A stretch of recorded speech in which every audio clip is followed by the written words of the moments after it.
चलिए जी बिस्मिल्लाह करते हैं हमारे इस नेक्स्ट लेक्चर की।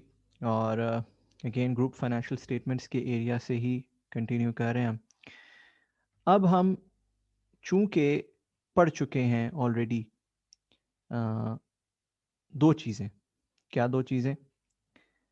एक तो ये कि कंसोलिडेशन क्या है कंसेप्चुअली स्पीकिंग, और फिर मेथोडिकल अमल क्या होता है स्टेटमेंट ऑफ फाइनेंशियल पोजीशन बनाने का, कॉम्प्रिहेंसिव इनकम बनाने का, चेंजेस इन इक्विटी बनाने का, कंसोलिडेटेड वर्जन, राइट। तो अब हम रेडी हैं कि हम कुछ मुश्किल चीज़ों की इब्तिदा कर सकें, और ये मुश्किल चीज़ों में हमारे अगले बहुत से लेक्चर्स गुजर जाएंगे। ठीक है ना जी, बहुत से लेक्चर्स इन मुश्किल चीज़ों में ही गुजर जाएंगे। उसमें सबसे पहले जो चीज़ हम देखने जा रहे हैं वो है चेंज इन होल्डिंग। किसको कहते हैं? चेंज इन होल्डिंग के मुख्तलिफ सिनेरियोज क्या हो सकते हैं। जैसे आपको याद होगा, हमने चेंज इन होल्डिंग की कुछ सिनेरियोज एसोसिएट की या इक्विटी अकाउंटिंग में भी पढ़े थे। जैसे इक्विटी अकाउंटिंग में चेंज इन होल्डिंग का एक सिनेरियो हमने देखा था, आपको शायद याद होगा, कि हमारे पास 25% शेयर्स थे और वहां से कम होके 5% रह गए थे। आई होप आपको ये बात याद है ना?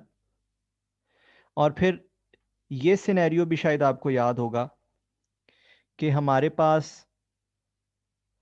अगेन एसोसिएट के केस में ही शायद 40% शेयर्स थे और कम होके 30% रह गए थे। ये सिनेरियो भी देखा था। और फिर एसोसिएट के केस में एक ऐसा सिनेरियो भी था कि हम 25% पे थे और वहां से बढ़कर 35% पर चले गए थे। इनमें से हर एक सिनेरियो की अकाउंटिंग मुख्तलिफ एग्जाम्पल्स के जरिए हमने सीखी थी। आई होप ये बात आपको याद है, राइट। तो ये बने एक, दो, तीन scenarios. Change in share holding हुआ ना हमारा, इक्विटी अकाउंटिंग या एसोसिएट या जेवी के जुमरे में, राइट। अब हमने पढ़ना है चेंज इन होल्डिंग की accounting, but in the context of what? In the context of consolidation, in the context of a subsidiary,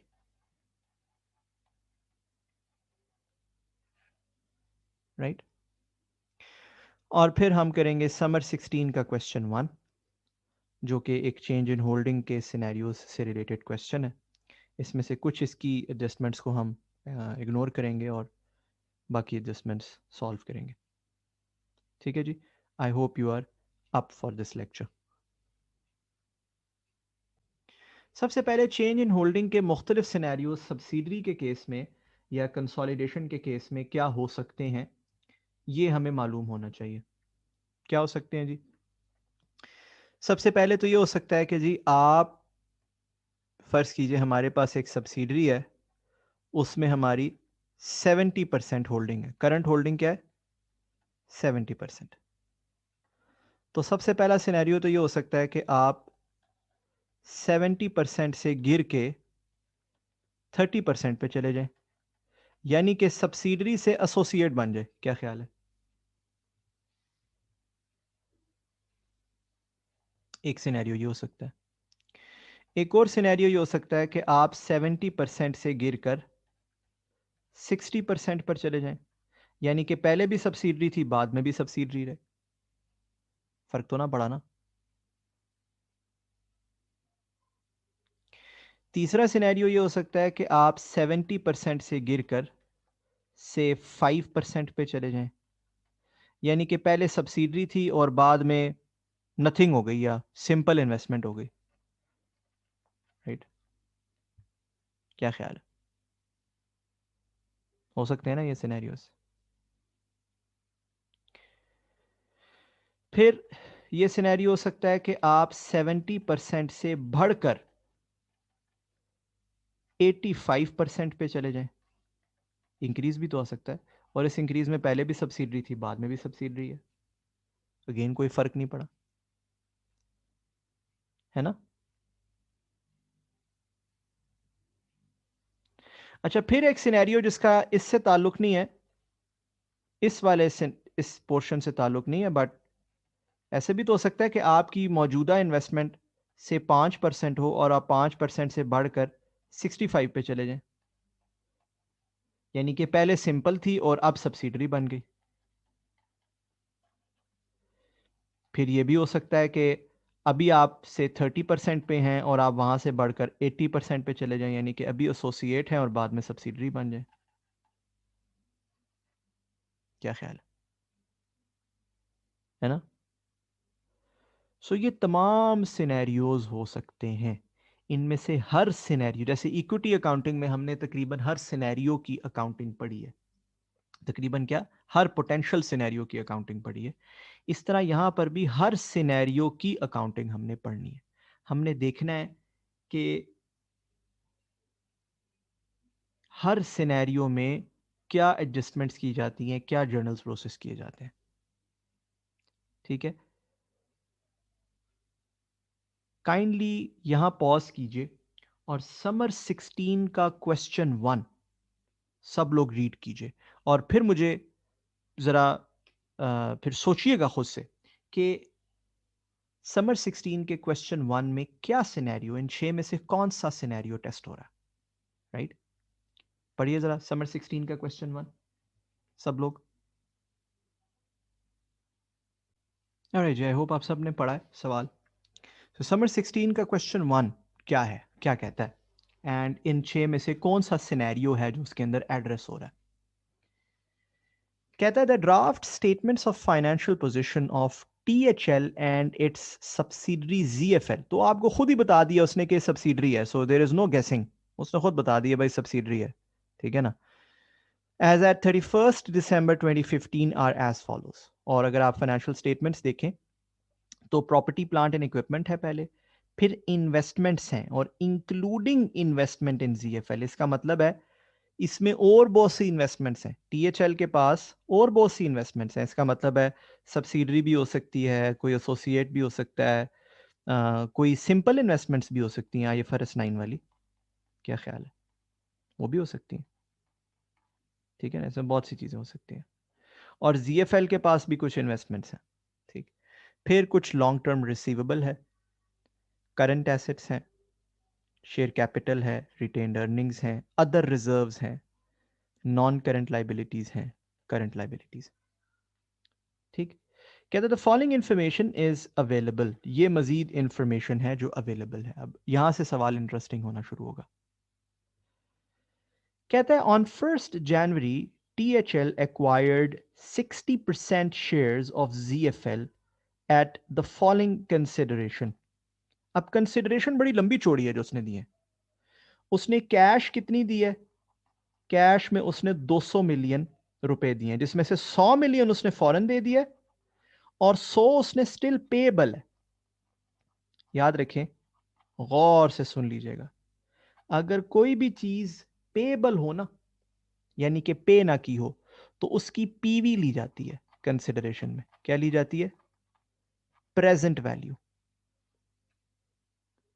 right, अगर वो कहता है कि जी 100 मिलियन दे दिया और 100 मिलियन मैं 2 साल बाद दूंगा, 2 साल ही बनते हैं ना, 1 जनवरी 2015 को अगर कोई प्रॉमिस कर रहा है कि मैं 31 दिसंबर 2016 को दूंगा, तो 2 साल बनते हैं। तो इसका मतलब है 100 divided by whatever discount rate, I don't know what the discount rate is, but raise to power 2, 1 point whatever raise to power 2। ठीक है, दैट इज फाइन।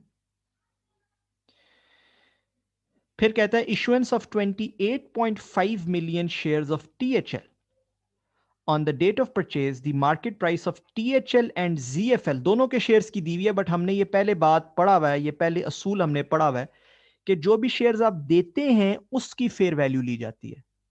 तो fair value of shares, THL shares दिए हैं हमने, ऐसे ही है। कितने shares दिए? 28.5 मिलियन शेयर्स दिए, और एक शेयर की वैल्यू क्या है? 11.5, ऐसे ही है। देख लीजिए जी, ये भी कंसिडरेशन हमने दी है। Transfer of 1 of THL's free hold lands, उसने अपना लैंड भी दिया साथ, जिसकी कैरिंग वैल्यू और फेयर वैल्यू इतनी थी। कैरिंग वैल्यू 46 थी, फेयर वैल्यू 54 थी। किस पे लेंगे जी, 54 पे या 46 पे? 54 पे। Fair value of what ever I give, यही रूल है ना, यही असूल है जो मैंने आपको बताया। तो बड़ा मजेदार यहां से हमें एक छोटी सी प्रैक्टिस मिली है कि यार हो सकता है एग्जामिनर कंसिडरेशन बड़ी डिफरेंट किस्म की दे दे। So fair value of what I gave, अब ये बड़े मजेदार है, इसमें कुछ कैश है, कुछ डिलेड पेमेंट है, जिसको डेफर्ड कंसिडरेशन कहते हैं। इस पेबल को क्या बोलते हैं स्टैंडर्ड की टर्मिनोलॉजी में? इसको बोलते हैं डेफर्ड कंसिडरेशन। डेफर्ड कंसिडरेशन की पीवी ली जाती है, ठीक है ना जी। फिर कुछ शेयर्स हैं, कुछ लैंड। तो पहले तो इसको जरा एक मिनट पॉज करके देखिए कि क्या आपको ये बात समझ आ गई। ऑलराइट, आई होप आप सबको ये बात समझ आ गई। आगे बढ़ते हैं, आगे देखते हैं। नेक्स्ट, आगे क्या है? कहता है at the date of acquisition retained earnings जो थी और अदर रिजर्व्स जो थे वो इतने इतने थे हमारी सब्सिडरी को। और हमें पता है रिटेन्ड अर्निंग्स और रिजर्व्स जो हैं वो एक्विजिशन डेट के हमें चाहिए होते हैं, ठीक है ना। वो इतने इतने थे, 299 मिलियन और 26 मिलियन, ठीक है। कहता है whereas a fair value of net assets were the same as the book value. So book value या कैरिंग अमाउंट बुक वैल्यू होती है, वो दोनों सेम थी, except a piece of land. Land एक था जिसके फेयर वैल्यू और बुक वैल्यू में फर्क था। उस कितना फर्क था? कहता है उस fair value was assessed at 16 million above its carrying amount। अब ये वाली बात भी आपको पता ही है कि बेसिकली वो ये कह रहा है कि फेयर वैल्यू और बुक वैल्यू वैसे तो बराबर है, लेकिन एक लैंड है जिसमें 16 मिलियन का सरप्लस है। मेरा ख्याल है ये भी कोई रॉकेट साइंस नहीं है, ये भी कोई ऐसी मुश्किल चीज नहीं है, ठीक। आगे क्या कहता है? कहता है further a contingent liability of 18 million was disclosed in the financial statements of ZFL on acquisition date. Okay.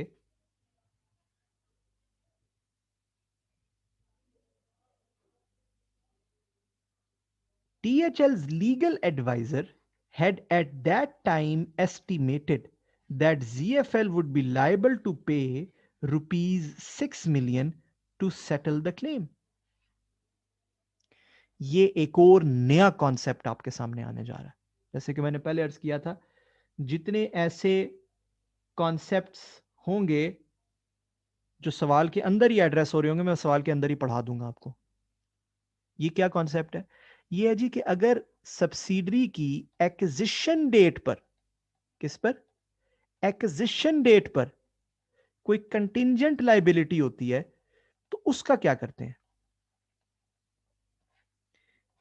क्या उसे फेयर वैल्यू करते हैं या नहीं करते? क्योंकि कंटिंजेंट लाइबिलिटी तो आपको पता है उसकी बुक वैल्यू जीरो होती है। क्या ख्याल है? वो तो सिर्फ डिस्क्लोज होती है ना फाइनेंशियल स्टेटमेंट्स में, वो कोई रिकॉर्ड थोड़ी होती है। तो क्या उसे फेयर वैल्यू करते हैं, यानी कि उसकी वैल्यू को रिकॉर्ड करते हैं? स्टैंडर्ड ने जवाब दिया है यस। उस डेट पर उसकी जो भी फेयर वैल्यू होगी उसको उस पर रिकॉर्ड कर लेंगे। इसकी बुक वैल्यू है जीरो, तो इसकी फेयर वैल्यू क्या है कंटिजेंट लायबिलिटी की जी? फेयर वैल्यू क्या है? 6 मिलियन। फेयर वैल्यू क्या है? 6 मिलियन। है या नहीं?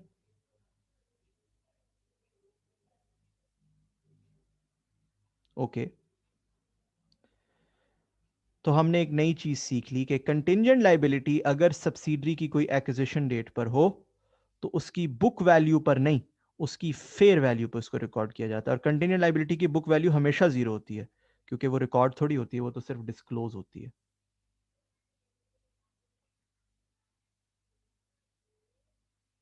ठीक है जी, फाइन। आगे कहता है an error had been made in recording transaction related to transfer of land, वो जो लैंड नहीं हमने दिया उसको, due to which the land is still appearing in THL's books, whereas profit and loss account has been credited by 54 million. वाह, तो वो land देना था उसको 54 का, उसके बजाय हमने क्या किया, हमने प्रॉफिट एंड लॉस अकाउंट जो है वो क्रेडिट कर दिया 54 से। तो दिस इज एन एरर, ये तो सीधा सा एरर है, ये कोई कंसोलिडेशन का जर्नल नहीं है, ये कोई कंसोलिडेशन का कॉन्सेप्ट नहीं है, ये तो सिंपल सा एक एरर है जिसको हम रेक्टिफाई कर लेंगे। अच्छा, एक बात गौर से सुन लीजिएगा प्लीज, बहुत गौर से।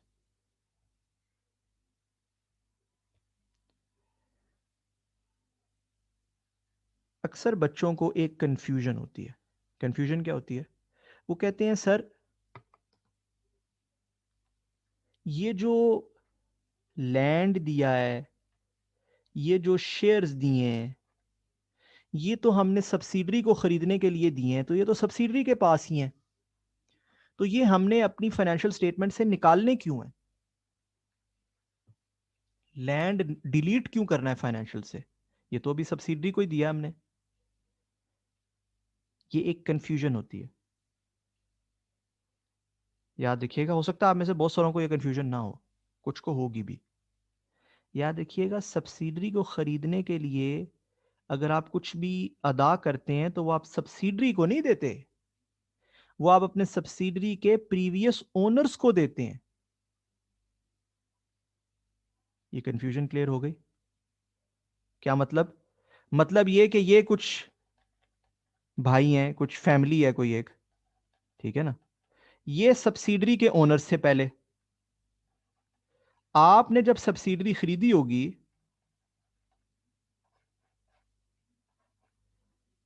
ठीक है ना, तो आपने उनसे सब्सिडरी खरीदी, आपने उनको चीजें दी, सब्सिडरी को नहीं दिया ये लैंड। ये किनके पास गया? ये इस फैमिली के पास चला गया, जो ये फैमिली है। लिहाजा आपके पास से ये लैंड, ये कैश, ये शेयर्स, ये सब कुछ चला गया इनके पास, सब्सिडरी के पास कुछ नहीं गया। सब्सिडरी को खरीदने के लिए सब्सिडरी को चीजें नहीं दी जाती, उसके प्रीवियस ओनर्स को दी जाती है। ठीक है, आई होप ये कोई कंफ्यूजन आपके जहन में बाकी ना रहे। इसका मतलब है कि अगर कोई पेबल नजर आएगा ना फाइनेंशियल स्टेटमेंट्स में, डेफर्ड कंसिडरेशन का एक पेबल है ना, तो वो पेबल टूवर्ड्स सब्सिडरी नहीं है, वो पेबल टूवर्ड्स दीज गाइज है। And this is not, these are not our subsidiary, ये तो बाहर के लोग हैं ना, ये तो थर्ड पार्टीज हैं। I hope this is absolutely clear. ठीक है जी, आगे बढ़ते हैं, इससे आगे बढ़ते हैं। आगे क्या है जी? कहता है ऑन 31 दिसंबर 2015, मैं इस सेकेंड एडजस्टमेंट पर आ गया हूं, 31 दिसंबर 2015 पर क्या हुआ? कहता है further 20% shares were acquired in ZFL for a cash consideration of 260 million which was paid immediately. यहां अब सवाल होगा मजेदार इस सेकंड बुलेट में। क्यों भला? इसलिए कि अगर मैं थोड़ी सी यहां पे इसकी ड्राइंग सी एक कर लूं, तो THL ने ZFL में 1 जनवरी 2015 को 60% शेयर्स लिए थे और वो इसकी सब्सिडरी बन गई थी। 31 दिसंबर 2015 को उसने 20% मजीद शेयर्स ले लिए। अब जब 20% मजीद शेयर्स ले लिए, तो है तो भाई अभी भी सब्सिडरी। क्या ख्याल है? हाँ या ना? है तो अभी भी सब्सिडरी। कोई स्टेटस तो नहीं बदल गया, ऐसा है या नहीं? ये कौन से नंबर वाली एडजस्टमेंट है, या सॉरी कौन से नंबर वाला सिनेरियो है? गौर कीजिएगा, ये फोर्थ वाला सिनेरियो है कि आपकी शेयर होल्डिंग बढ़ जाती है, लेकिन वो पहले भी सब्सिडरी होती है, बाद में भी सब्सिडरी होती है। ये फोर्थ वाला सिनेरियो है जो इस समर 16 के क्वेश्चन में एड्रेस हो रहा है, राइट? अब जरा एक बात बड़ी मजेदार है, आप इंजॉय करेंगे इंशाल्लाह इसको सुन के। देखिए जी, जब आपकी 60% सब्सिडरी होती है तो आप अपनी बैलेंस शीट में उसके 100% एसेट्स और लाइबिलिटीज और इनकम्स और एक्सपेंसेस सब कुछ दिखाते हैं। क्या ख्याल है ना? और जब कोई एंटिटी 80% सब्सिडरी होती है तब भी 100% assets, liabilities, incomes, expenses etcetera etcetera वो दिखाते हैं। क्या ख्याल है? तो ये 60 से 80 पे जाने का मेरी बैलेंस शीट में इस वजह से कोई एसेट्स या लाइबिलिटीज तो ऐड नहीं होंगे? होंगे ना? No, not at all. है ना मजे की बात? देखो, आपने पैसे दिए हैं और ठीक ठाक पैसे दिए हैं। कितने बता रहा है सवाल? 260 मिलियन, 26 करोड़ रुपए दिए हैं आपने, राइट? आपने पे किया, बैंक क्रेडिट किया 26 करोड़ रुपए से, 260 मिलियन से। So you paid that for what? You got what against it? भाई एसेट्स या लाइबिलिटीज तो नहीं बढ़े उसके अगेंस्ट। क्या ख्याल है? तो मैं जब बैंक क्रेडिट करता हूं 260 से, मुझे कुछ तो डेबिट करना है ना उसके अगेंस्ट, या नहीं? कोई बात समझ आ रही है? क्या डेबिट होगा? स्टैंडर्ड कहता है एनसीआई डेबिट होगा, बट 260 से नहीं। वैल्यू टू बी कैलकुलेटेड, आप कैलकुलेट करेंगे किस वैल्यू से डेबिट होगा। क्यों एनसीआई? इसलिए कि जब 60% शेयर्स थे तो एनसीआई कितना दिखाया जाता होगा फाइनेंशियल स्टेटमेंट्स में? 40%। और जब 80% शेयर्स हैं तो एनसीआई कितना दिखाया जाएगा?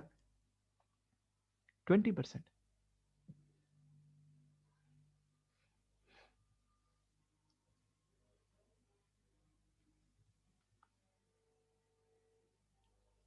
I hope this is clear. NCI की वैल्यू कैसे कैलकुलेट करनी है, ऑब्वियसली हम सीखेंगे, देखेंगे हाउ टू कैलकुलेट एनसीआई। जो भी बैलेंसिंग नंबर आएगा वो डेबिट भी हो सकता है, क्रेडिट भी हो सकता है। जो भी बैलेंसिंग गेन या लॉस वट आएगा, याद रखिए वो रिटेन्ड अर्निंग्स में रिकॉर्ड किया जाएगा, पीएनएल में नहीं। जो भी गेन या लॉस बैलेंसिंग नंबर आएगा,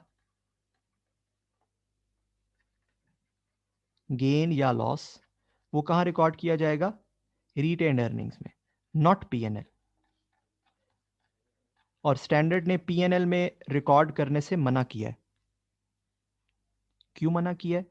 स्टैंडर्ड कहता है ये कोई एसेट या लाइबिलिटी खरीदने बेचने की तो ट्रांजैक्शन ही नहीं है।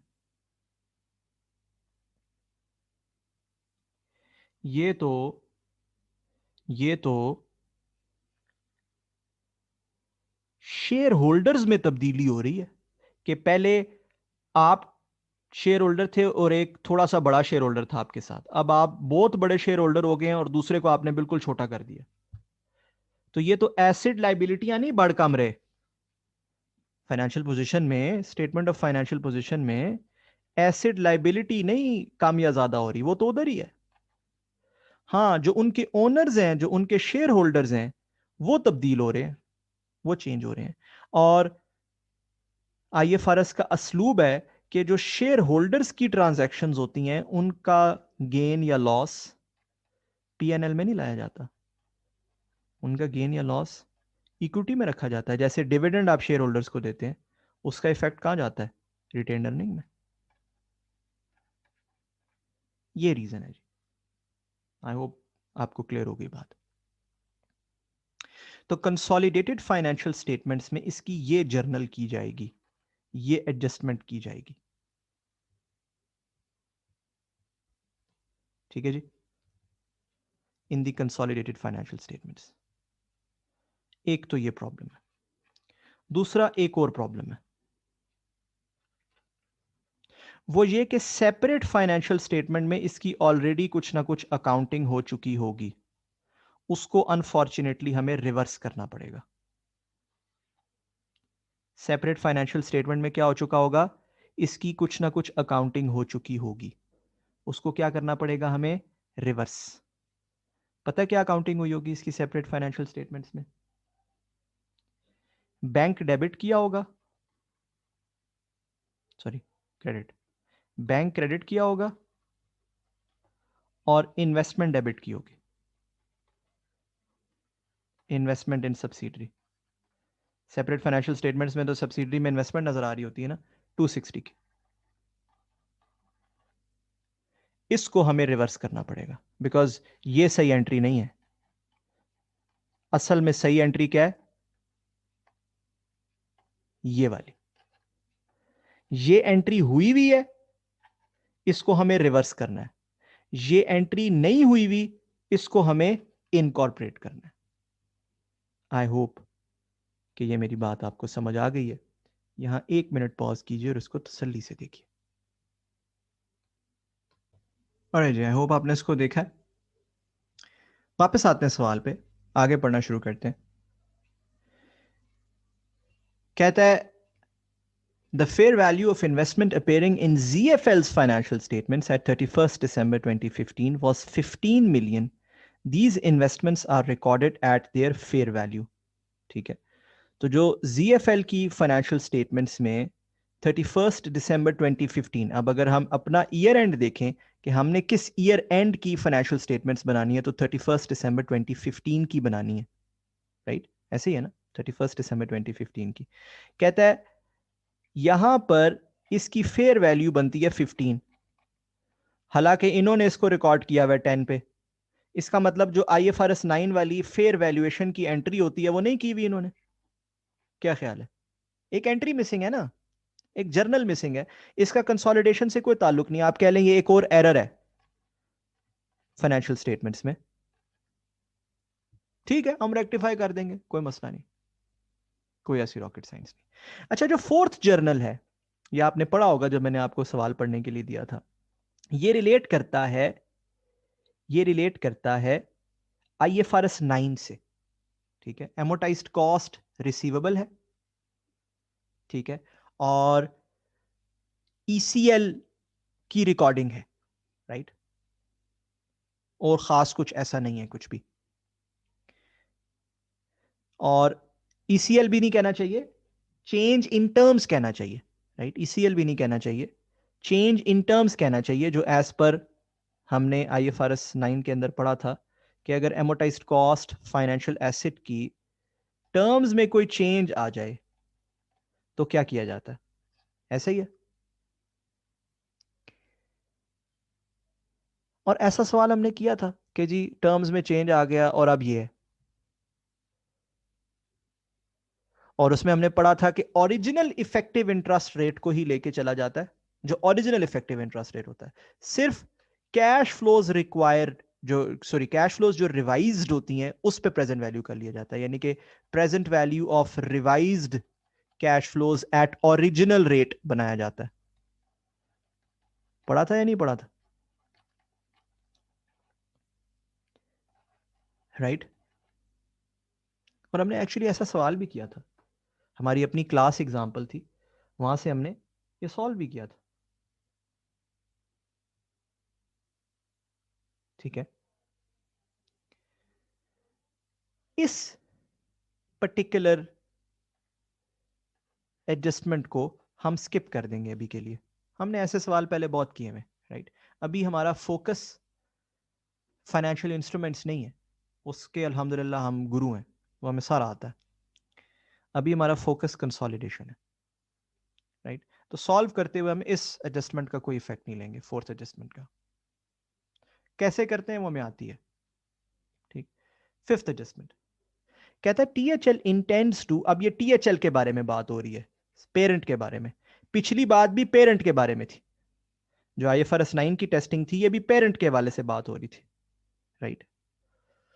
कहता है THL intends to dispose of one of its business segments, all criteria for held for sale was met at year end, on which date the carrying amount of the assets and liabilities of the business segment were as follows. Ye. It is estimated that fair value less cost to sell of the business segment is 55 million. No adjustment have been made in the financial statements in this regard. इसका मतलब क्या है? IFRS 5, हाँ या ना? IFRS 5, right. और IFRS 5 में ये क्या है? ये disposal group held for cell है या बिजनेस सेगमेंट है?